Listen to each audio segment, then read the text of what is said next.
वापस स्वागत है आपका इस शो में जिसका नाम है द बड़ा भारत शो। ऐसे कई लोग जिन्होंने भारत को बड़ा भारत बनाया, ऐसे ही कई बहुमूल रत्नों की खोज में हम निकल पड़े हैं। ये कुछ अलग है कहानियां, इनकी इंस्पिरेशन की है बहुत बड़ी निशानियां। India global brand ambassador Bharat की है ये शान। जिस लिटिल जीनियस से आपको मिलाएंगे वो कर देगा आपको हैरान। अमूमन क्या होता है, हर बच्चे का कोई हीरो होता है, पर यह अपने आप में एक ऐसा बच्चा है जो सारे बच्चों का एक बच्चा ही हीरो बन चुका है। हर बच्चा बड़े बड़े हीरो देखता है, ये खुद ही अपने आप में सभी बच्चों का हीरो है। आइंस्टाइन तो आपने नाम सुना है, आईक्यू में इन्होंने आइंस्टाइन को आईक्यू में दी है सॉलिड टक्कर। हर सब्जेक्ट पे है इनकी जबरदस्त पकड़। आइंस्टाइन का आईक्यू एक्चुअली 160 था और इनका भी आईक्यू 150 है। अमूमन एवरेज आईक्यू 80 के आसपास रहता है, इसीलिए इनको विश्व के सबसे बुद्धिमान बच्चों की श्रेणी में रखा गया है। कैसे ये अद्भुत बने और ये आपको कैसे इंस्पायर करेंगे to do more, to be more, to achieve more. स्वागत करते हैं आज कौटिल्य पंडित का, the Google boy of India, in the Bada Bharat show. तो स्वागत है आपका कौटिल्य आज द बड़ा भारत शो में। So thank you very much sir, and it's my honour कि आज मैं एक ऐसे शो के अंदर हूँ जिसका सोल रीज़न है इंडिया के अंदर जितना भी इम्पॉर्टेंट टैलेंट है उसको बाहर निकालना, and it's really my honour and I'd like to thank you very much sir. मैंने आपके लिए शुरुआत ही ऐसे करी कि बच्चों के हीरो होते हैं और आप एक बच्चा होते हुए इतना बड़ा हीरो बने। आपके बचपन के मैंने बहुत वीडियोस देखे, बहुत प्यारे वीडियोस थे आपके, और आपको उठा करके कुर्सी पे बिठा देते थे और कुछ ज्योग्राफी के बड़े क्वेश्चंस आप लिया करते थे। तो क्वेश्चन आंसर तो लोगों ने आपके साथ बहुत किए। कौन बनेगा करोड़पति में आके बहुत फेमस हुए, आप इसरो में भी गए और आप अब्दुल कलाम जी से मिले, बहुत सारे आपको अवार्ड्स मिले। सबसे पहले अब्दुल कलाम जी से शुरू करते हैं, उनके साथ मिलने का एक्सपीरियंस कैसा रहा आपका? सर आप कभी भी किसी भी ऐसी पर्सनालिटी से मिलते हो, जैसे आज मैं आपसे मिल रहा हूँ, तो एक ऐसा एक ऑरा होता है उनका, एक ऐसी एनर्जी होती है जो आपको फील होती है और वहाँ से आपको कुछ ऐसा सीखने को मिलता है, क्योंकि उस व्यक्ति ने, उन व्यक्तित्व ने इतनी सारी प्रॉब्लम्स फेस करी, इतना सारा कुछ अचीव करा, इतना ज़्यादा उनके पास एक्सपीरियंस है कि उनसे जितना नॉलेज मिलता है, उनसे आप जितनी देर इंटरैक्ट करते हो उतना ज़्यादा आपको अच्छा लगता है। तो किसी भी ऐसे व्यक्ति से मिलने में तो अलग ही लेवल का मज़ा होता है। और of course doctor APJ Abdul Kalam sir से मिलके तो बहुत ही अच्छा लगा, और वे वैसे मेरे आइडियल भी हैं, and in every point of time it feels really great. इनको देख के लगता नहीं है कि 13-14 साल के हैं, ऐसा फट आंसर देते हैं, बहुत बढ़िया। एक बात बताओ आप कौटिल्य, ये आप इतने इंटेलिजेंट शुरू से ही थे, मतलब ये कैसे हुआ? ये मेरा क्वेश्चन आता है मन में जब मैं सोच रहा था कि आपसे मिलने वाला हूँ। मैं सोचा कि आदमी इंटेलिजेंट जन्म से होता है कि कर्म से होता है? सर देखिए, सभी जितने भी लोग हैं उन सभी के पास एक इनबॉर्न टैलेंट होता है, क्योंकि everything is due to God's grace. भगवान की मर्जी से सब कुछ होता है, and everybody is God gifted. Everybody is God gifted whether they have their particular fields. बस ये मैटर करता है आप उसको थोड़ी सी नरिशिंग कर लो, थोड़ा सा आप अपने आप को जान जाओ, क्योंकि जब तक आप अपने अंदर की क्वालिटी नहीं पहचानते, जब तक आप उसको थोड़ा ग्रेस नहीं करते, जब तक आप उसमें अपनी थोड़ा सा एक्स्ट्रा एफर्ट नहीं डालते, तब तक वो आपका जो रियल टैलेंट आपका है वो आपको बाहर दिखता नहीं है, और जैसे भी आप करते हैं तो आ जाता है। तो ऐसी सिर्फ मेरी बात नहीं, सभी बहुत ही ज़्यादा इंटेलिजेंट होते हैं, and everybody is special and unique. तो मतलब ये हो गया कि भाई टैलेंट जन्म से तो सबके पास है, पर कर्म के लिए आपको थोड़ा नरिशिंग करो, उसको बिल्ड करो, डेवलप करो। तो क्लास में मैं सोचता हूँ, कई बार यार स्कूल में पढ़ते हो, बच्चे वहाँ क्लास में होते हैं, लड़के लड़कियाँ सब देखते हैं, यार ये लड़का तो शुरू से इतना जीनियस है। तो मतलब ऐसा भी हुआ है कभी आप फर्स्ट नहीं आए क्लास में, थोड़ा पीछे आए रैंक में? वैसे सच्चाई बताऊं तो मैं आज तक फर्स्ट नहीं आया। Is it?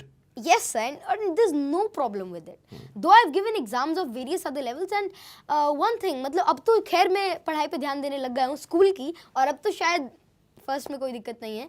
लेकिन हाँ, जब 7 तक तो या 6, 7, 8 तक तो पापा मम्मा ने कभी पूछा ही नहीं कि कितने मार्क्स आए हैं, नेवर एवर। तो आई थिंक आप नॉलेज बिल्ड करते रहे। हाँ सर, क्योंकि मार्क्स का एक सेट सिलेबस होता है, and that doesn't define your inborn intellect, that doesn't define your knowledge, and everything that you can get is from जब आप ज़्यादा चीज़ों को देखते हो, जब आप ज़्यादा चीज़ों को ग्रैस्प करते हो छोटी एज में, तो आपके लाइफ के लिए भी हर तरीके से आपके लिए बहुत ज़्यादा हेल्पफुल होती है। और 6, 7 तक हाँ मार्क्स ठीक ठाक आते थे, बुरे तो कभी भी नहीं आए हैं, लेकिन हाँ फर्स्ट पे कभी ध्यान नहीं दिया और कभी कभी आया हूँ। मेरे को नहीं आपकी बात अच्छी लगी कि स्कूल की पढ़ाई सीमित है, और वो सीमित पढ़ाई आपके असीमित टैलेंट को डिफाइन नहीं कर सकती। नहीं सर, जैसे अब तो खैर मैं पढ़ाई के ऊपर, स्कूल की पढ़ाई पर काफ़ी ध्यान देने लग गया हूँ उसके थोड़ा, लेकिन मैंने कभी भी अपने जो अभी भी मैं बाहर की जितनी भी चीज़ें होती हैं उनको कभी भी नहीं छोड़ता, because always I try to learn something more. इतने सीरियस हो आप यार? कोई दोस्त भी है आपके? नहीं है सर, आप पूछोगे तो मैं I am one of the most unserious और hyper, not hyper, I am the most unserious kid and I always try to enjoy everything. अभी मैं आपके साथ बात कर रहा हूँ, मैं भी पहले ऐसे नहीं था, अरे सर क्या होगा, I was not like that. मेरे को था अरे विवेक सर से बात होगी, बहुत ही मजा आएगा, तो सीरियसनेस नहीं एक्साइटमेंट के साथ में था. So it's always excitement, never ever seriousness. मैंने देखा अब तो आप now you become a motivational speaker. Sir motivational speaker हमारे करियर को खतरा तो सर नहीं है? नहीं सर, मोटिवेशनल स्पीकर सर आप कहाँ और सर हम कहाँ, सर आप तो अलग ही हैं सर. एक चीज़ तो कहना चाहूँगा कि मोटिवेशनल स्पीकर तो क्या सर, मेरे को बहुत सारे क्वेश्चंस आते हैं, बहुत सारे मेरे दोस्तों के, बहुत सारे बच्चे हैं, बहुत सारे मेरी उम्र के बच्चे हैं जिनको बहुत सारी प्रॉब्लम्स फेस करने को मिलती है. तो as a kid and You as a started student making YouTube videos around it. नहीं सर, जैसे हाँ मतलब मैंने 5-7 महीने से अपना करा है, क्योंकि बहुत सारे लोगों के कॉल आते थे और एक बार मेरा नंबर वायरल हो गया था, तो उसको ही करने के लिए, क्योंकि आप जिनका भी कॉल आते हैं वो बहुत ही अच्छे होते हैं, आपसे प्यार करते हैं, सभी का आप आंसर भी नहीं दे सकते क्योंकि इट्स नॉट प्रैक्टिकल. तो मैंने सोचा कि क्यों ना जो जनरल सवाल होते हैं उनको मैं अपने चैनल पर डालूँ. And I am started uploading it हर चीज़ के. मेरा चैनल है अभी गूगल बॉय कौटिल्य के नाम से. गूगल बॉय कौटिल्य मिल गया, चैनल मिल गया. सब्सक्राइब करो फटाफट, पहले सब्सक्राइब कर लो वीडियो खत्म होने के बाद. तो कौटिल्य, एक बात बताओ यार, कभी दोस्तों से झगड़ा भी होता है या उनको कभी इनसिक्योरिटी हो जाती है, इसको सब मालूम है, या कभी रियल दोस्ती ना हो के फेक दोस्ती भी होती है? आप 9th में हो 10th में भी? सर 10th में. सर तो मैं ये कहना चाहूँगा कि दोस्त जो होता है that is not defined by something like this. और दोस्ती के अंदर कभी ये चीज़ें आती नहीं है, और ना क्योंकि मेरे दोस्त को मेरे से कम कैसे पता हो सकता है, वो तो मेरा दोस्त है. जितने भी आपके फ्रेंड्स होते हैं वो बहुत अच्छे होते हैं, सभी होते हैं. क्लास के अंदर हर कोई यूनिक होता है, उनको जो पता है वो मेरे को नहीं पता है, क्योंकि उनके पास कुछ ऐसा है जो कि बहुत ही ज़्यादा एडवांस है. एक एरिया मुझे लगता है जिसमें आप बहुत बड़ी इंस्पिरेशन है, और मैं आपको बड़ा भारत शो में इसीलिए इनवाइट करके लाया हूँ. आपको इनवाइट यहाँ पे इसीलिए किया है क्योंकि यहाँ वो पर्सनालिटीज ला रहे हैं जो भारत को रियली इंस्पायर कर रहे हैं. One thing which I want you to tell us something about memory. आपका मेमोरी बहुत स्ट्रांग है. हमने शुरू से देखा कि आपको बचपन से 3-4-5 साल के उठा के न्यूज़ चैनल पर बैठा दिया करते थे. मैं कोई रैपिड फायर नहीं खेल रहा आपके साथ, आप बहुत दुनिया के साथ खेल चुके हैं. मैं ये जानना चाहता हूँ, ये मुद्दा ये है कि ये मेमोरी आपकी मजबूत हुई कैसे, और बच्चों को क्या करना चाहिए अपनी मेमोरी को स्ट्रांग करने के लिए? सर देखिए, मैंने एक चीज़ इसके अंदर हमेशा नोटिस करी है कि शुरू से क्योंकि I got a lot of help from my parents, from my दादाजी, पापा जी एंड एवरीबॉडी टीचर्स. मेरे क्वेश्चंस थे, और क्वेश्चंस सभी के पास होते हैं. हर बच्चे, मैंने देखा है, छोटे छोटे बच्चे होते हैं उनके पास ऐसे ऐसे क्वेश्चंस होते हैं कि अगर आप उनको बताने बैठो तो आपको लगेगा कि अरे इनकी जो इमेजिनेशन और क्यूरियोसिटी है ये बहुत ही ज़्यादा है. मेरे क्वेश्चंस थे और उन्हीं क्वेश्चंस को आंसर किया. एंड और ये मेरा मतलब I was really fortunate enough कि मेरे जो पेरेंट्स थे और जिनसे भी मैं मिला, अगर मैं इमेजिन करी आज किसी से मिलता हूँ तो उनसे मैं कुछ पूछता, वे मेरे को बता देते. तो उससे क्या है कि मेरी अंडरस्टैंडिंग डेवलप हुई, और मेरे को अगर मैं कुछ भी पढ़ता तो मेरे को आसान लगता और मेरे को समझ में आता, और उसके अंदर मेरे को इंटरेस्ट हो जाता तो मैं और पढ़ता. तो ऐसा नहीं था कि मेरे को मैं कुछ इसका ट्रिक यूज़ करता है, पोर्शन. इट वॉज जस्ट मेरे को ईजी लगता, अंडरस्टैंडिंग होती. So what you're saying is कि memory is a function of understanding. Yes sir. जितनी अच्छी अंडरस्टैंडिंग उतनी अच्छी मेमोरी. तो आप कॉन्सेप्ट को समझ जाएं. हाँ, मैंने आपका कोई फॉर्मूला भी अभी सुना था रिसेंटली कि आप डिटेल में जाते हैं, उससे पहले आप कॉन्सेप्ट, कॉन्टेक्स्ट, कंटेंट, तो ये मतलब CCD. Yes sir. तो ये मतलब मैंने एक तरीके से सोचा, और मैंने खुद इसको अप्लाई करता हूँ, और मैंने कई जगह से इसको देखा है. इसको मैंने प्रैक्टिकली अप्लाई. क्या होता है CCD? सर देखिए, सबसे पहले अगर हमको कोई चीज़ करनी है, कोई भी चीज़, इट इज़ नॉट डिपेंडेंट कि आप इसको पढ़ाई के वे में या किसी भी चीज़ के में, तो जनरली प्रॉब्लम्स कब आती है. फॉर एग्जांपल आपको कोई हिस्ट्री की कोई चीज़ याद करनी है, कई बच्चों को हिस्ट्री डिफिकल्ट लगती है. उसका रीज़न क्या है, वो डायरेक्ट डेट्स के अंदर घुसते, डायरेक्ट फैक्ट्स के अंदर घुसते, जिनसे मार्क्स आते हैं, उसके अंदर उनको प्रॉब्लम आएगी. लेकिन आपको क्या करना होगा, आपको पहले उसके बेसिक्स समझने होंगे कि क्या क्या वो चीज़ें हैं. उसके बाद उसके अंदर क्या कॉन्सेप्ट अप्लाई हो रहे, क्या वो आपसे कहना चाहते हैं, क्या उसका रीज़न है.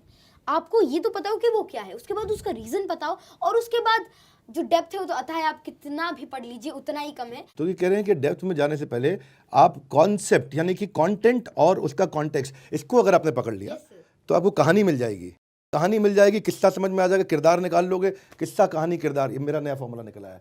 ओके, सो गुड यार, it is inspiring to meet you. आप इसरो भी गए थे बेंगलुरु, कितने साल के थे? सर शायद अभी दो या 3 साल, कोरोना से 1-2 साल पहले की बात है। तो मैं इसरो गया था, वहाँ पर it was my great honour कि मैं वहाँ के जो इसरो के तब के आइजैक के डायरेक्टर थे डॉक्टर एम अन्नादुराई, मालसोरे अन्नादुराई सर, जो कि जो आपका चंद्रयान 1 मिशन था उसके अंदर भी वाज द प्रोजेक्ट डायरेक्टर, और इवन जो मिशन मंगल था उसके अंदर वो उसके काफ़ी हेड थे, और मूवी के अंदर भी उनको दिखाया गया जो उनके काम है, ही वाज वेरी एडमायर्ड। आप तब 11 साल के थे? यस सर तब मैं उनसे मिला, उनसे मेरे को बहुत कुछ सीखने को मिला, and that was my big honour. Also वहाँ पर नियर अबाउट 50 यूथ साइंटिस्ट से, एस्ट्रोफिजिक्स वगैरह से, मतलब जो भी वहाँ के साइंटिस्ट थे उनसे मेरा एक इंटरेक्शन हुआ, वहाँ से मेरे को बहुत कुछ जानने को मिला। ये एस्ट्रोफिजिक्स में इंटरेस्ट वहीं से डेवलप हुआ? सर एस्ट्रोफिजिक्स के अंदर इंटरेस्ट मेरे को पहले से था, हाँ, वहाँ से जाकर मुझको बहुत कुछ सीखने को मिला। और जब भी आप किसी चीज़ को थोड़ा और जानते हो तब आपको उस चीज़ से और प्यार होने लग जाता है, और फिर आपको उसमें और मज़ा आने लगता है। बहुत सुंदर, बहुत सुंदर। ये जो डेप्थ की आपने बात करी, एस्ट्रोफिजिक्स, ये जनक भाई थोड़ा बताओ क्या होता है एस्ट्रोफिजिक्स?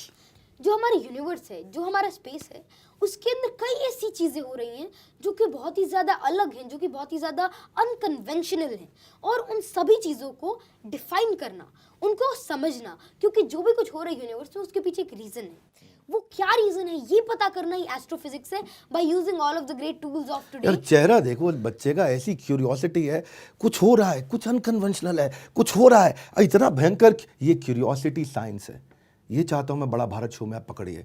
ये क्यूरियोसिटी जिसकी बात शुरू करी आज कौटिल्य ने, ये क्यूरियोसिटी जिसके अंदर है, जो पैशनेटली क्यूरियस है, उसकी लर्नेबिलिटी का कर्व सबसे ऊंचा होता है। बचपन कैसा रहा आपका? मतलब डांट पड़ती थी, मार पड़ती थी, कभी गुस्सा खाते थे पेरेंट्स, या हमेशा आपको इनकरेज किया उन्होंने? तो कैसा आपका चाइल्डहुड कैसा रहा पेरेंट्स के साथ? सर मेरा चाइल्डहुड कैसा रहा ये तो मैं कहना चाहूँगा कि अभी भी मेरा चाइल्डहुड ही चल रहा है, और बहुत ही अच्छा है, कोई प्रॉब्लम नहीं है। मानना हाँ, कितना मुश्किल है। नहीं, डांट भी पड़ती है, पिटाई भी हो जाती है, कॉमनली हो जाती है, कोई प्रॉब्लम नहीं है, लेकिन हाँ प्यार भी उससे ज़्यादा है।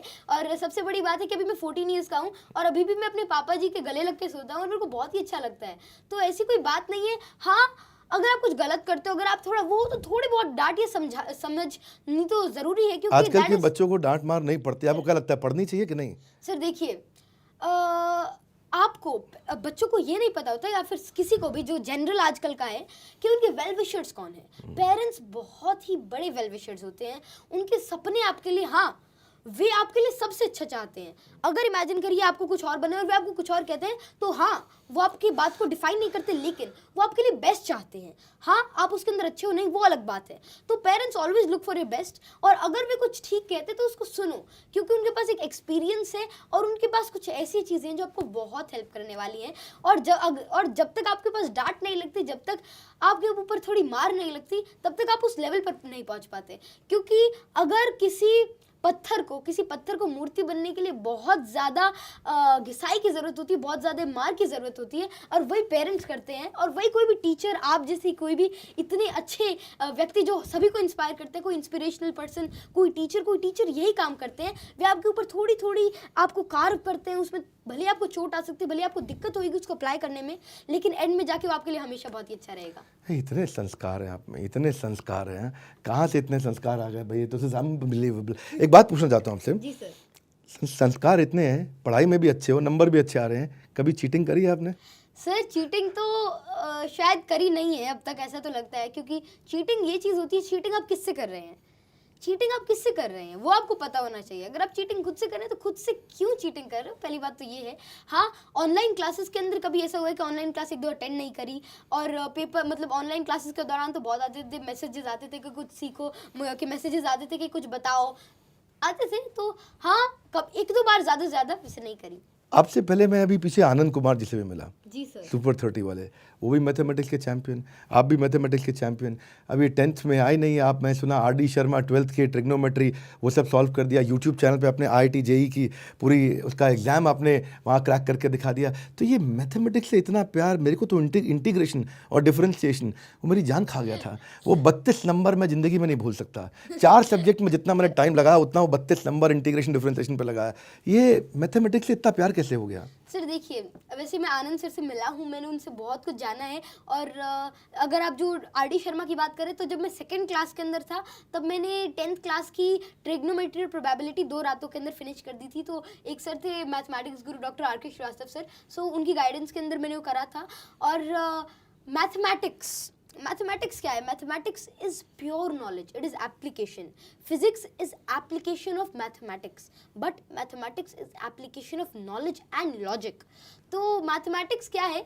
अगर आपको कुछ अच्छा लगता है, अगर आपको कुछ सीखना है तो, और अगर ज़रूरी नहीं कि अगर आपका मैथ्स अच्छा तो आप मतलब किसी चीज़ में अच्छे हैं, लेकिन अगर आपको कुछ एप्लीकेशन को देखना है तो उसका तो प्योर सिंपल चीज़ मैथ्स है. एक चीज़ मैंने देखी कि आपके पेरेंट्स, आपके फादर, आपके ग्रैंडफादर सब एजुकेशन बैकग्राउंड से आते हैं, लेकिन उनका अंग्रेज़ी अच्छा नहीं था.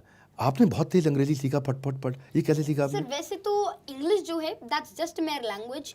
हाइप मत किसी को, मतलब इंडिया के अंदर एक हाइप है, एक जनरल वे के अंदर भी एक हाइप हो जाती है. आप हिंदी के अंदर इतना अच्छा बोलते हैं, आप कितने अच्छे हैं, तो आपका जो कंटेंट होता है, आपका जो बातें होती है, वही मैटर करता है पहले तो यही. हाँ, इंग्लिश मैंने कैसे सीखी तो एक जनरल में, मतलब गांव के अंदर रहता था, कोई ज़्यादा सिनेरियो नहीं था.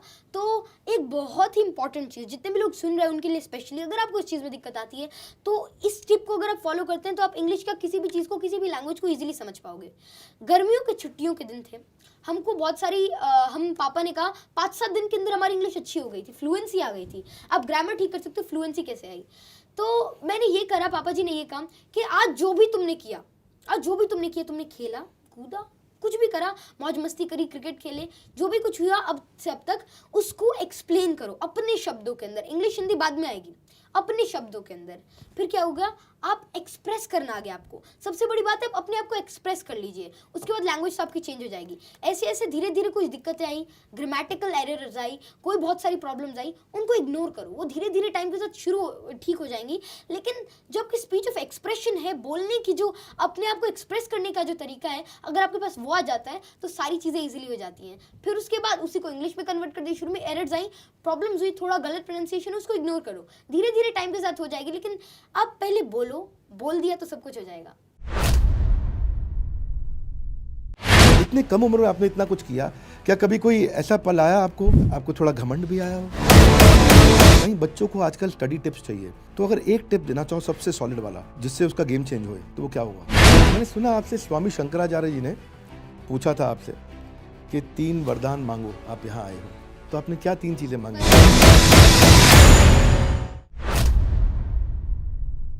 मैंने सुना है आपको हनुमान चालीसा, भगवत गीता, और आप एक स्वामी शंकराचार्य के पास भी गए, वहाँ भी आप गाइडेंस ट्रेनिंग लेकर के आए. तो आपको क्या लगता है ये वैदिक ज्ञान और हमारी मॉडर्न साइंस और हमारी वैदिक साइंस, इनके बीच में कोई सामंजस्य है क्या? सर मैं यही कहना चाहूँगा इस बात पे तो कि जो हमारी एंशियंट साइंसेस हैं, स्पेशली अगर मैं वेदों के बारे में बात करूँ, तो वहाँ पर जो एप्लीकेशंस हैं, क्या वेद पढ़ पाए अभी तक? कुछ वेद पढ़े आपने? नहीं, वेद तो अभी पढ़ने हैं, वो तो अल्टीमेट गोल है लाइफ का, और अभी तक उतनी हिम्मत नहीं, क्योंकि वेद इतनी बड़ी चीज़ है, उनको पढ़ने के लिए पहले एक इनिशियल नॉलेज करूँगा, क्योंकि वेद तो. पर भगवत गीता पढ़ी है आपने? ये भगवत गीता तो आपको याद भी है? हाँ, कुछ पार्ट उसका याद है, भगवत गीता जी का कुछ पार्ट मेरे को याद है. तो यही इस बात में तो है कि वैदिक साइंस बहुत ही ज़्यादा प्योर है, पायस है. उसको समझने के लिए हमको एक लेवल पर जाना होगा, और अगर हम करते हैं तो Vedic is very very very high tech sciences. अगर आप कहीं पर देखिए तो हमारी एंशियंट साइंस के अंदर, हनुमान चालीसा के अंदर भी सन तक का डिस्टेंस गिवन है कि जुग सहस्त्र जोजन पर भानु, लीलियो ताहि मधुर फल जानु. तो जुग सहस्त्र जोजन, तो इस वे के अंदर हमारा नियर अबाउट जो हमारी सन का कैलकुलेशन है वो किया गया है. ऐसी बहुत सारी चीज़ें हैं. एक तीर से 10-10 तीरें निकलती है, एक मिसाइल से 10-10 मिसाइल निकलती है. वो कुछ थोड़ा सा घुमा फिरा के थोड़े से अलग वे के अंदर वो रिप्रेजेंटेड है. अगर हम उसको वैसे समझते हैं तो ऐसे है.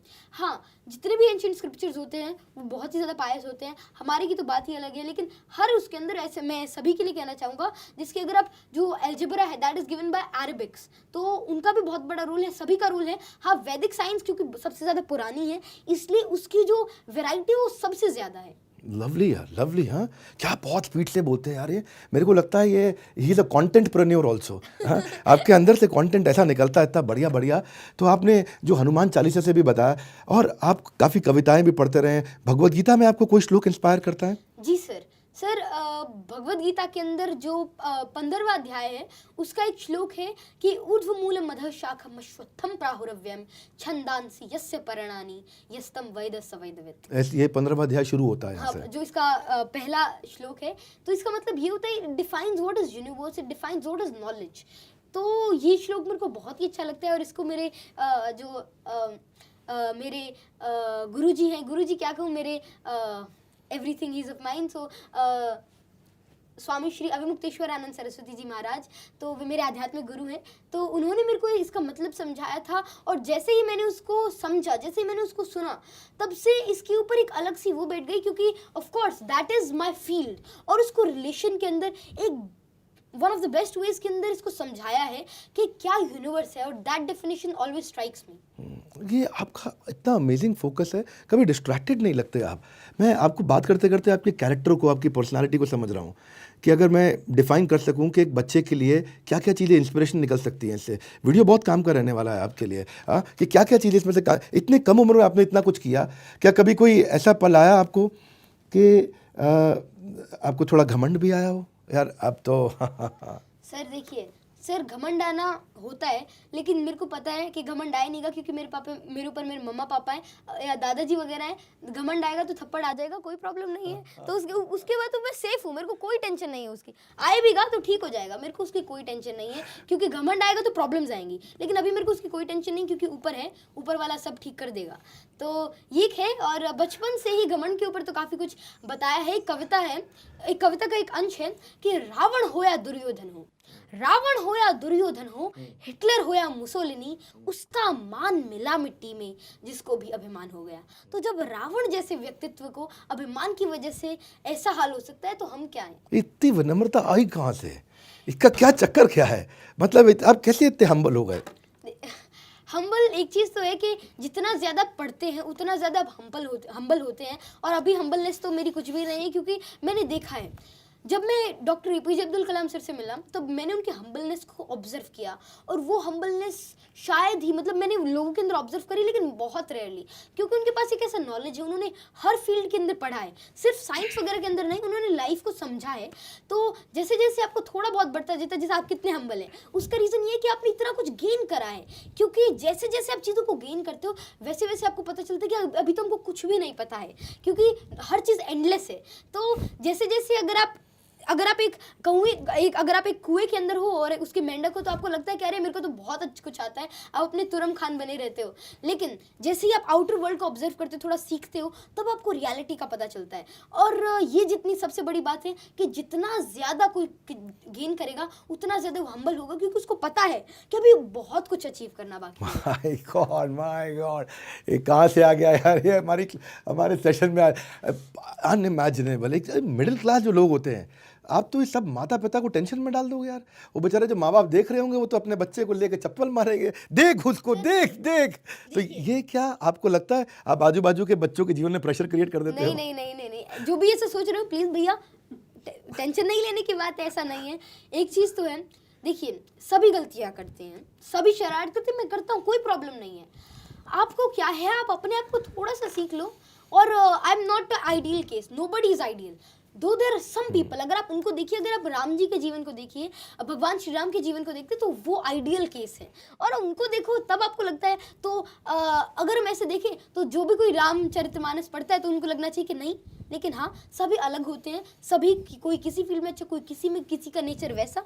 आपको बस ये करना है, अगर आप ठीक पाथ के अंदर हैं, अगर आप अभी तक आपके अंदर ज़्यादा प्रॉब्लम्स नहीं है, तो आप अच्छे हैं, कोई प्रॉब्लम नहीं है। आपको किसी से कंपेयर नहीं होना है। आपको ये नहीं देखना कि अगर मैं से बोल रहा हूँ, अगर आप इतने अच्छे स्पीकर हैं और अगर कोई नहीं है, तो उसको टेंशन लेने की बात नहीं है। आप उनसे इंस्पायर होइए, आप सर से इंस्पायर होइए, आप किसी से इंस्पायर होइए, लेकिन आप कंपेयर मत कीजिए, क्योंकि आप उनसे बहुत बड़े भी हो सकते हैं किसी और फील्ड के अंदर। बहुत खूब, बहुत खूब, आपके लिए बनाया, बहुत खूब, जबरदस्त। कंपेयर, कंप्लेन, क्रिटिसाइज नहीं करने का है, आपको रिकग्नाइज, रिफॉर्म, रेक्टिफाई करना है। देखो आप किस में अच्छे हो और उसमें आगे बढ़ना है।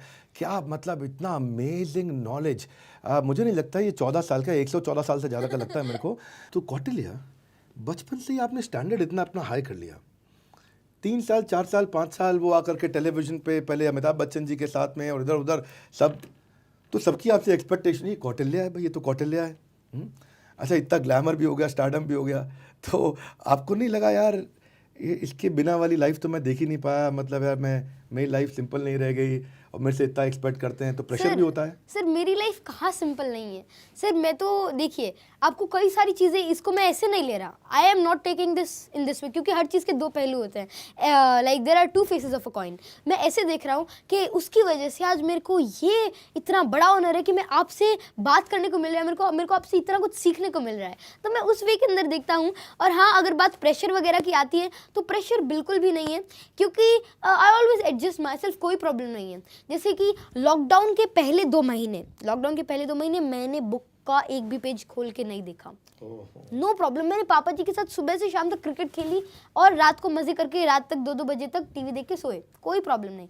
फुल एंजॉय किया, अलग अलग चीजें करी। फिल्में देखते हो आप? हाँ, पापा जी के साथ रात को देखते हैं। कौन सी फिल्म पसंद है आपको, किसकी? मेरे को जैसे जो मेरे फेवरेट एक्टर है ही Salman Khan, but I like a lot of films and I have a lot of films in my bunch, तो मेरे को कई सारी अच्छी लगती है। तो उसके बाद मैंने क्या करा, मैंने 1 हफ्ते के अंदर अपनी 9th और 10th की साइंस कंप्लीट कर दी। मैंने हिस्ट्री, इंडियन हिस्ट्री का एक बार बेसिक पूरा 1 दिन के अंदर ले लिया। तो ऐसे मैं ये देखता हूँ कि बहुत फोकस के साथ बैठते जब भी मैं पढ़ता हूँ तब मैं पूरी जान लगा के पढ़ता हूँ। I always do something whole heartedly. I never कि मैं मतलब आपका ध्यान कहीं और आ रहा है और अगर आप पढ़ कुछ और रहे हो कई दिनों से। ये बहुत बड़ा लेसन है। जब खेल रहे हैं तो जान लगा के खेलो, और जब पढ़ रहे हैं तो पूरी जान लगा करके पढ़ो। शायद पूरे लॉकडाउन में मेरी कोई अच्छी सीटिंग नहीं थी, मैं ज़्यादा देर पढ़ता नहीं था, और अभी भी कुछ दिन पहले तक मैं इतना ज़्यादा नहीं पढ़ता था। लेकिन अभी मेरे को कुछ अब लगता है कि अब मैं कुछ और ज़्यादा अच्छा करूँ, तो मैं पिछले 2 दिन से 5:30 बजे तक पढ़ता हूँ, शाम को, सुबह तक। हाँ, सारी रात। हाँ, तो क्योंकि मज़ा आ गया, जस्ट द रीज़न। और ज़रूरी नहीं है कि ये आप करो, क्योंकि आपका वर्क क्लॉक, आपका हर चीज़ डिफरेंट होगा। तो जब आपका मन करे, जब आपको पढ़ना है, तब आप पूरी जी जान लगा के पढ़ो। और कॉन्टिन्यूटी, किसी भी चीज़ में कॉन्टिन्यूटी को मत छोड़ना। अगर आप कर रहे हो तो भले आप इसका टाइम स्लॉट चेंज कर दो, थोड़ा सा कम कर दो, लेकिन इसको कभी छोड़ो मत। तो कॉन्टिन्यूटी के साथ मैं कर रहा हूँ, तो अभी I am aiming to do it for long time. तो यही है कि जब तक आप कर रहे हो। रुको, 2 चीज़ें मैंने पकड़ी। एक आपने बताया कि जी जान लगा के पढ़ो जब पढ़ रहे हो, और दूसरा आपने बताया कॉन्टिन्यूटी के साथ, यानी कि कंसिस्टेंसी से पढ़ो। ये टॉपिक चल ही रहा है तो मैं इसी को एक्सटेंड करता हूँ। कहीं बच्चों को आजकल स्टडी टिप्स चाहिए, एग्जाम्स भी आने वाले हैं, सब है, तो अगर एक टिप देना चाहो सबसे सॉलिड वाला, जिससे उसका गेम चेंज होए, तो वो क्या होगा? देखिए, जब भी आप किसी चीज़ को पढ़ते हैं, जब भी, तब आप क्या करो, जो मेरे को पढ़ना है उसको एक बार लिख लो। ये बहुत ही ज़्यादा इतना अच्छा तरीका है, अगर आप इसको फॉलो करते हो तो आपको बहुत हेल्प मिलने वाली है। जो भी आप टॉपिक पढ़ रहे हो उसको लिख लो, उसके सारे सब टॉपिक्स लिख दो, 4-5 सब टॉपिक होते हैं, उसके अंदर आपके जो गोल है वो लिख लो। तो आपके एक शॉर्ट गोल्स बना लिए, उन गोल्स को आप सिंपली फॉलो अप करिए और शॉर्ट गोल्स बनाइए। जैसे जैसे आप शॉर्ट गोल्स बनाते हैं वैसे वैसे जब भी वो कंप्लीट होते हैं तो आपका कॉन्फिडेंस बूस्टअप होता है। उसके बाद आपको क्या करना है, पढ़ते टाइम आपको उसका कॉन्सेप्ट एक बार समझ लो, सीसीडी वाली ट्रिक अप्लाई कर लो, कोई प्रॉब्लम नहीं आनी। क्योंकि जो बेसिक है ना हर चीज़ का, वो यही है कि आप उस चीज़ को समझ लो। क्योंकि नॉलेज पढ़ना, उसका एक रीज़न है समझना। नॉलेज हमारे सामने क्यों है इतना सारा, क्योंकि हम उसको समझ सकते हैं, हमको उसका रीज़न रटना नहीं है। तो अगर यही बेसिक है, उसको समझो, वो वाली ट्रिक अप्लाई करो, थोड़ी बहुत ऐसी चीज़ें करो, आपको कोई भी एग्जाम मुश्किल नहीं होने वाला। बहुत बढ़िया गेम चेंज किया है आपने, मज़ा आ गया। मेरे को उनका पर्सनालिटी समझ में आ गया। ये पूरा पिक्चर में देखते हैं एक बार, मैं पूरा कॉन्सेप्ट थोड़ा जूम आउट करके पूरा पिक्चर ड्रॉ कर लिया, कॉन्सेप्ट समझ लिया, पिक्चर को समझ लिया, उसके बाद अंदर डेप्थ में जाना होता है। वही है इनका सीसीडी। ये वाला सेक्शन ना काट करके वीडियो का सबको पहुंचा दो भैया। ये बड़ी काम की चीज़ बता गई कौटिल्य, जिसने इसको आज दुनिया का सबसे इंटेलिजेंट बच्चा बनाया, इसने इनका IQ आज आइंस्टाइन के बराबर लाया। वो वाली ट्रिक मिल गई आपको, वेरी वैल्यूएबल। अच्छा लगा। सी आप एक ब्रिलियंस के, एक एजुकेशन और स्पोर्ट्स के, खेलने के, मस्ती करने के एक बड़ा अच्छा बैलेंस्ड एग्जाम्पल है। तो आपका स्टूडेंट लाइफ, स्टडी लाइफ और स्पोर्ट्स लाइफ, मुझे सब कुछ नज़र आ रहा है। तो इसको करते कैसे हो? जब आप एक चीज़ में बहुत घुल जाते हो तो फिर वापस कैसे आते हो उससे? मतलब मेरा क्वेश्चन आपका डे शेड्यूल को लेकर के है। क्या एक इंटेलिजेंट बच्चे का डे कुछ अलग शेड्यूल होता है क्या? सर, मैं पूरे दिन खेल सकता हूँ, मैं पूरे दिन पढ़ सकता हूँ। इसका रीज़न ये कि जो भी मैं करता हूँ मैं पूरे मन से करता हूँ, बस यही रीज़न है। फिर इंटेलिजेंट बच्चे का शेड्यूल क्यों अलग होगा? हम अलग थोड़ी ना, हम सभी वैसे ही हैं, एक जैसे हैं। बस अगर कोई इंटेलिजेंट है, अगर किसी का उसमें मन लगता है तो उसको थोड़ा ज्यादा एक्सटेंड करते हैं। मेरी एक और परेशानी है जी सर, अभी आपकी उम्र के बच्चे वीडियो गेम में लग गए हैं। ये मेरे साथ यहाँ कैमरामैन पीछे खड़ा था, ये पगला गया, इतना वीडियो गेम खेलता है। और ये वीडियो गेम में इतना ज़्यादा घुस गए हैं कि पूरी जान लगा देते हैं उसके अंदर। अच्छा, वो भी आपकी तरह पूरी जान लगा रहे हैं, और इतनी जान लगा दिया वीडियो गेम में कि जितना तनख्वाह लेता है उसमें अंदर कूपन खरीदने के लिए, सब खरीदने के लिए उसी में खर्च कर देता है। तो इनका क्या किया जाए? सर देखिए, अब मैं 14 साल का हूँ, ना मेरे पास फ़ोन है, ना मैं कोई वीडियो गेम खेलता हूँ। नहीं, कोई भी नहीं। फ़ोन भी नहीं है? फ़ोन नहीं है। तो एक सिंपल सी बात है, देखिए, एक सिंपल सी, स्पेशली फॉर पेरेंट्स, और ये मेरे पापा जी भी कहते हैं और ये मेरे को बहुत ही अच्छी लगी बात। अगर कोई बच्चा बीमार हो जाए तो आप उसको रसगुल्ले थोड़ी ना खिलाते हो या जलेबियाँ खिलाते हो, नहीं खिलाते। तो आप उसको थोड़े इंजेक्शन देते, थोड़ी दवाइयाँ देते, उसमें दर्द होता है, थोड़ी कड़वी लगती हैं। ऐसे ही अगर कोई गलत दिशा में, अगर कोई ज़्यादा वीडियो गेम्स खेलता है, देखिए वीडियो गेम से अच्छे बाहर की लाइफ, आप स्पोर्ट्स करिए, नो प्रॉब्लम। अगर आप फ़ोन भी यूज़ करते हैं तो थोड़ी इन्फॉर्मेशन के लिए करिए। अगर आप डिस्ट्रैक्ट हो रहे हैं तो आपको क्यों ज़रूरी है डिस्ट्रैक्ट होना? अगर आप कहोगे कि छोटे बच्चे हैं, खाना नहीं खाते और फ़ोन चलाते, अगर फ़ोन ना दो तो खाना नहीं खाते, बहुत सारे केसेस होते हैं। तो देखिए, बिल्कुल पकड़ लिया। इसका एक सिंपल सा तरीका है, आप फ़ोन ना दो, खाना तो खाना है, आप उससे क्यों कर रहे हो? आपको थोड़ा सा स्ट्रिक्ट होना पड़ेगा। Strict in the sense, phone is not good, this is the simple and sole trick. इसलिए मेरे पास नहीं है, and there is no problem. I enjoy everything, कोई प्रॉब्लम नहीं। मैं कितनी भी देर स्पोर्ट्स खेलता हूँ, मैं देखता हूँ कि बच्चे पार्क के अंदर आते ही नहीं है। क्यों नहीं आते? जब बाहर की लाइफ इतनी ज्यादा अच्छी है, जब बाहर इतना कुछ एक्सप्लोर करने के लिए, तो आप क्यों सोशल मीडिया के अंदर, आप क्यों एक वर्चुअल गेम के अंदर अपना पूरा माइंड फोकस कर रहे हो? आप बिल्कुल वीडियो गेम नहीं खेला आपने? सर बिल्कुल भी नहीं। This is unimaginable. हाँ, ये सर फोन है ही नहीं। हाँ। सर फोन पेरेंट्स ने दिया ही नहीं, और उन्होंने कहा, एंड आई आल्सो फाइंड, मेरे को फोन अब अच्छा ही नहीं लगता इतना। आप इंफॉर्मेशन सोर्स के लिए भी आप जितना चाहिए उतना तो ठीक है, क्योंकि फ़ोन के कई बहुत सारी अच्छाइयाँ भी हैं, लेकिन जब डिस्ट्रैक्शंस आ जाते हैं तो आपको थोड़ा स्ट्रिक्ट होना पड़ेगा। ये कोई बड़ी बात नहीं है, इसमें आपको लगेगा कि अरे नहीं, अगर मैं प्रॉब्लम हो जाऊंगा, अगर मैं फ़ोन नहीं दूँ तो बच्चे तो रिवॉल्यूशनाइज हो जाएंगे, रिवॉल्यूशन करेंगे, ऐसी कोई दिक्कत नहीं है। थोड़ी सी प्रॉब्लम आएगी, थोड़े से गुस्सा होंगे, मतलब अगर लगाना पड़े तो एक आधा लगा देना, कोई प्रॉब्लम नहीं। लगाने से डरते क्यों हैं? नहीं लगा दे, मतलब। हाँ, अच्छा, हाँ, सच में कोई प्रॉब्लम नहीं। रियलिटी ये है, सुनने में थोड़ी हार्श लगे वो कोई नहीं, लेकिन असलियत में ऐसा ही होता है। स्ट्रिक्ट होना चाहिए। हाँ, थोड़ा सा, ज्यादा नहीं, थोड़ा सा। एक और चीज़ होती है, अगर आप ज़्यादा फ़ोन देते तो एक कई बार स्टेज पर आ जाते हैं कि उनकी आई साइट बहुत ज़्यादा वीक होती है। तो कुछ भी नहीं, कई बच्चे वीडियो गेम्स के बिना डिप्रेस्ड हो जाते हैं, कई डिप्रेशन के अंदर आ जाते हैं, कई को बहुत सारी प्रॉब्लम हो जाती है, एडिक्शन आ जाती है, और addiction is very very very bad. तो एडिक्शन से बच के रहो। बाकी सारी चीज़ें हाँ 15-20 मिनट खेलना है, क्योंकि मना करोगे तो आप मेरे को गुस्सा आओगे, तो खेल लो 15-20 मिनट। वेरी गुड है। अगर कंप्लीटली मना हो गया तो कहेंगे, तो बाद में कहेंगे कौटिल्य ने मना करवा दी। तो नहीं, 15-20 मिनट खेलो, एडिक्ट मत हो, बस इतना ध्यान रखो। कूपन कोड क्या नया है उस सारे टाइम उसको मत देखो। 15 मिनट खेलना है, खेलो, एंजॉय कर लो, लेकिन क्लास के अंदर पढ़ते वक्त, स्पोर्ट्स में खेलते वक्त ये मत चेक करो कि कल क्या कूपन आने वाला है, कल क्या गेम आने वाला है, कल क्या वर्जन आने वाला है। मत सोचो, बाहर में मत सोचो, जब खेल रहे हो खेल लो, नो प्रॉब्लम। जो गूगल बॉय का मतलब हो गया कि भाई जिसके पास इतना रिजर्वायर ऑफ नॉलेज हो, आपको आध्यात्मिकता का भी बहुत अच्छा रिजर्वायर है आपके पास नॉलेज का। मैंने सुना आपसे स्वामी शंकराचार्य जी ने पूछा था आपसे कि 3 वरदान मांगो, आप यहाँ आए हो, तो आपने क्या 3 चीज़ें मांगी? वरदान तो नहीं, इच्छा पूछी थी। इच्छा? तो हाँ, तो मतलब जब मैं गया था पहली बार काशी जी, तो उन्होंने मेरे से पूछा था, तो सबसे पहले तो मैंने उनसे सद्बुद्धि मांगी कि अगर कुछ भी हुआ तो I should always look for better thing. तो मैंने सद्बुद्धि मांगी। उसके बाद मैंने मांगा पंचजन्य शंख, क्योंकि मुझे कृष्ण जी बहुत अच्छे लगते हैं, और वे तो सभी के आइडियल है, और उनकी तो बात ही निराली है। तो उनसे इंस्पायर होकर मेरे को लगा कि मेरे को पंचजन्य शंख काफ़ी अच्छा लगा, तो मैंने उसकी कही। और तीसरी बार कहा कि मेरे को गंगा किनारे गाय के गोबर से स्नान करना है। अरे वाह, अच्छा, वेरी अनयूजुअल। हाँ, पांचजन्य शंख मांगा, ये कृष्ण का शंख होता है, और गंगा किनारे गोबर से स्नान करना, गाय के गोबर से, इसको बहुत शुद्ध माना जाता है शास्त्रों में। और तीसरी चीज़ आपने बताई कि आपने सद्बुद्धि मांगी, वेरी अनयूजुअल।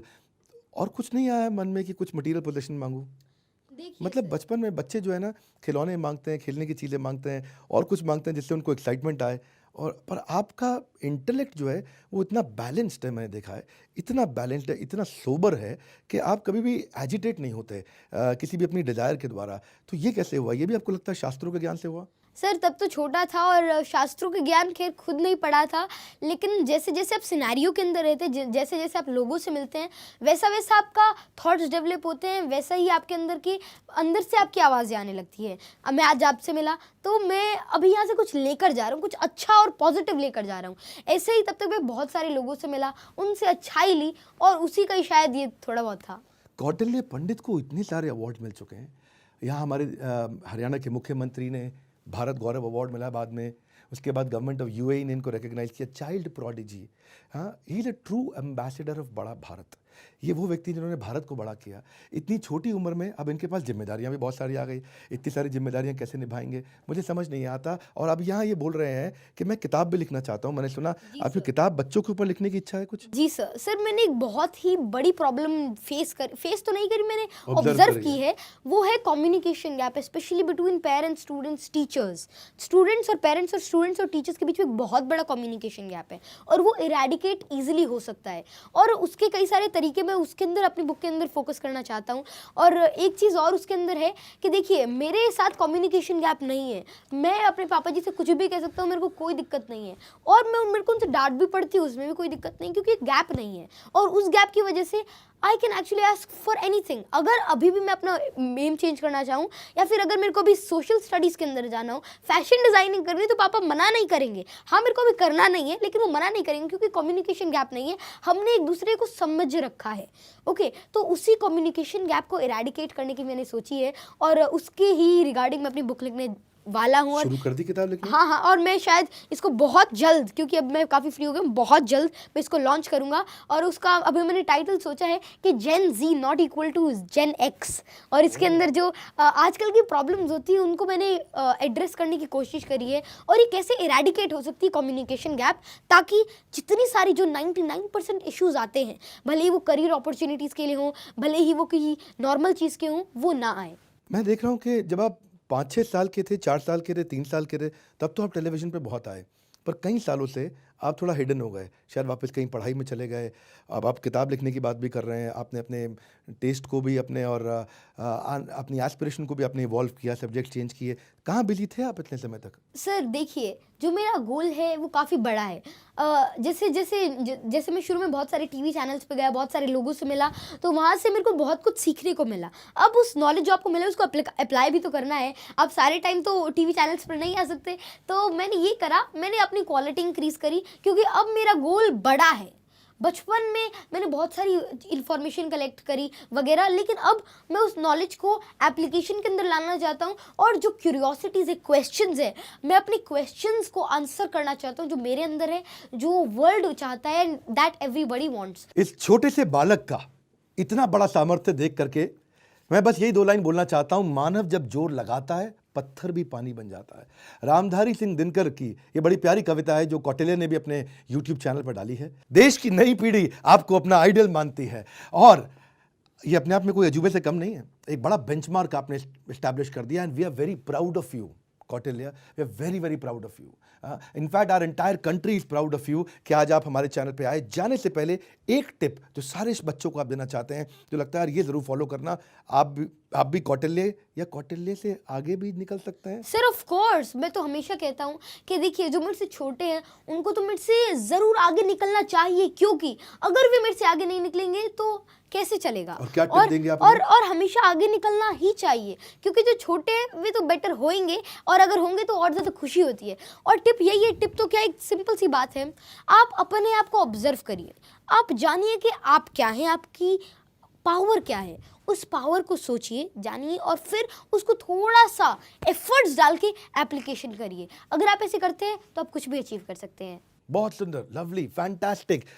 यही है हमारा बड़ा भारत शो, जहां पे हम भारत के ग्लोबल एम्बेसडर्स जो भारत को आज ग्लोबल पेडेस्ट्रियल पे पहुंचाने का दम रखते हैं, उन्हीं में से आज आपको हमने मिलवाया कौटिल्य पंडित से। नीचे कमेंट बॉक्स में मुझे बताइए कि कैसा रहा, आपकी लर्निंग क्या रही कौटिल्य के साथ में, क्या आपको सीखने को मिला, कमेंट बॉक्स में बताइए। दूसरी चीज, कमेंट बॉक्स में मैं जानना चाहता हूं आप किससे मिलना चाहते हैं द बड़ा भारत शो में, कौन है आपकी इंस्पिरेशन जिससे आप मिलना चाहते हैं और जो दूसरों को एनर्जाइज कर सकता है और क्लैरिटी दे सकता है। तीसरा, इस वीडियो को जरूर शेयर करिएगा। चौथा, बोर्ड लाइन नंबर पर फोन करिए अगर आप भी इस फोकस को बिल्ड करना चाहते हैं, अपने बिजनेस को, अपने स्टार्टअप को, एंटरप्रेन्योरशिप के अपने ड्रीम को नेक्स्ट लेवल पे जाना चाहते हैं, आप हमारे साथ में आईबीसी बन के या हमारे कोर्सेज को ज्वाइन करके अपने बिजनेस को नेक्स्ट लेवल पे लेके जा सकते हैं। हमारे साथ जुड़े रहने के लिए, वर्ल्ड के नंबर 1 एंटरप्रेन्योरियल यूट्यूब चैनल पे आने के लिए आप सबका हृदय की गहराई से प्रेम पूर्वक बहुत बहुत धन्यवाद। कौटिल्य, आपका विशेष धन्यवाद। Thank you very much sir. गरीबों का आपने एक ऐसा फ्रिज बना करके तैयार कर दिया, कोई 2-4-5 हज़ार रुपए में हर घर के अंदर फ्रिज लग सकता है। आपका वो पैडमैन मूवी में भी हमने देखा कि वो अक्षय कुमार को अवार्ड मिलना था, तो अवार्ड वो आपको मिल गया। और इनोवेशन करना ये आपकी आदत सी बन गई है। और मैंने नई चीज़ सुनी है, मैंने सुना है कि अब आप मकान भी कुछ प्लान कर रहे हैं कि मैं बिना एसी के मकान बना दूं, और ऐसा कुछ प्लान कर रहे हैं। वो क्या प्लान है आपका?